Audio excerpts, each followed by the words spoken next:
Philip, tell me, why do you post Russian video on the English channel? There is a way to actually make it more understandable, because Russian soul is a pretty complicated thing, as well as Russian humor, and we try to make it as clear as possible through the use of subtitles. So the next time you watch our Russian videos, make sure you turn on the subtitles and smash that like button and subscribe to our channel. Please, like button.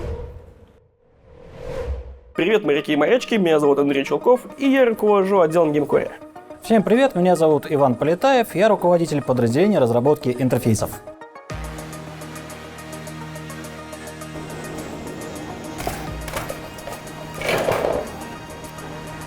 Ранее я руководил отделом программирования игровой логики.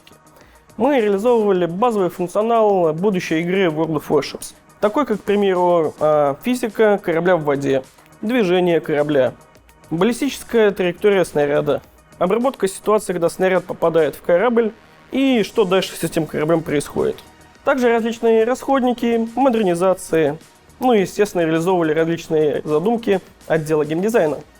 Когда программисты игровой логики, программисты интерфейсов и геймдизайнеры находились в разных отделах, это сильно удлиняло коммуникации и сильно затрудняло процесс разработки. Поэтому было принято решение собрать все эти команды в один большой отдел. Таким образом, коммуникации бы сильно уменьшились и усилило бы глубину понимания работы разных команд. Так и появился отдел GameCore, где собрались совершенно разные специалисты.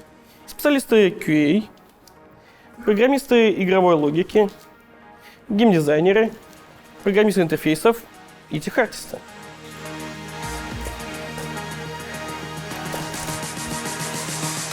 Команда разработки интерфейсов, мы называем ее Interaction, не всегда была частью GameCore.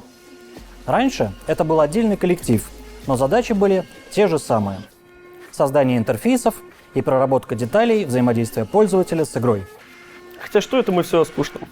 Намного интереснее рассказывать о работе нашего отдела на примере какой-либо фичи. Обычно заказ на разработку фичи приходит со стороны руководства студии. К примеру, ребята поняли, что игрокам необходимо дать возможность как-то разнообразить и украсить свою индивидуальность. Таким образом, мы взяли в работу фичу, которая позже получила название «Знаки отличия». Когда к нам в разработку попала эта фича, первое, о чем мы подумали, это сделать аналог военных жетонов. Таким образом, за фичой закрепилось рабочее название док-теги. Но очень быстро идеология мутировала в направлении чего-то большего. Мы захотели сделать огромный геральдический конструктор, который позволял игроку самостоятельно конструировать свой герб. В таком виде задача и попала геймдизайнерам и дизайнерам интерфейсов. Пойдемте покажу. Задачей геймдизайнеров было разработать концепцию фичи и продумать условия получения всех элементов геральдики. Вместе с ними работали дизайнеры интерфейсов, которые занимались вопросами эргономики и отвечали за графическую составляющую этого проекта. Для разработки самих прототипов элементов геральдики мы привлекли команду Art Direction. В первом варианте игрок мог построить свой собственный герб из массы подготовленных нами элементов, наподобие конструктора. Разработав прототип, мы поняли, что так не пойдет. Несмотря на то, что художники создали отличные геральдические элементы, некоторые их комбинации смотрелись, мягко говоря, не безукоризненно. В итоге мы пошли другим путем. Сократили количество элементов до 3, избавились от геральдики, заменив ее более казуальной стилистикой, упростили интерфейс. Геймдизайнерам пришлось пересмотреть условия выдачи элементов док-тега, ведь теперь их стало куда меньше. Наконец, концепцию, рожденную в муках, мы утвердили. Взгляните, вон там висит телевизор. Для вас он, конечно, закрыт туманом NDA, но для нас это памятка. Памятка о фичах, которые разрабатываются, и о том, кто на них участвует. К примеру, при работе над этой фичой был привлечен специально выделенный программист игровой логики, который все это время занимался прототипом, который позволял хранить медальки на сервере, отображать их в клиенте, собирать в конструкторе, а также различные способы получения, как в лотбоксе, так и за какие-то достижения. И обязательно, чтобы все это покрывалось статистикой.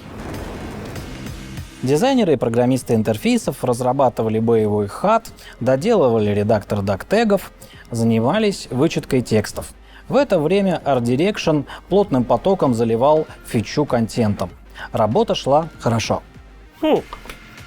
Но, собственно говоря, срок разработки фичи заканчивается. Настало время передавать ее в тестирование. Не-а. Ты же знаешь, что в тот день мы в тестирование фичу не отдали. Вечером мы переосмыслили все, что делали до сих пор. И именно тогда появились те самые доктеги, в которые мы сейчас можем играть. Примерно вот такие.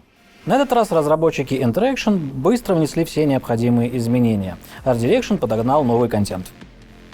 Ну так что, теперь-то можно отдавать фичу на тестирование? Держи. Хорошо. Дальше эта фича пойдет к специалистам в отдел QA, где она пройдет на соответствие своей изначальной задумке. Там, конечно, будут найдены различные глупые ошибки, ну и, конечно же, они будут починены. Фича будет находиться во внутреннем тестировании где-то порядка 3 недель. После этого она попадает на стадию супертеста, потом общего тестирования, ну а потом идет в релиз к игрокам. Вот видишь, Че, и даже самая маленькая фича может нарваться на самые интересные приключения. Да, вот так примерно и строятся наши трудовые будни. Ждем ваших отзывов и предложений. С вами был Андрей Чулков. Иван Полетаев. Всем удачи и 7 футов под килем.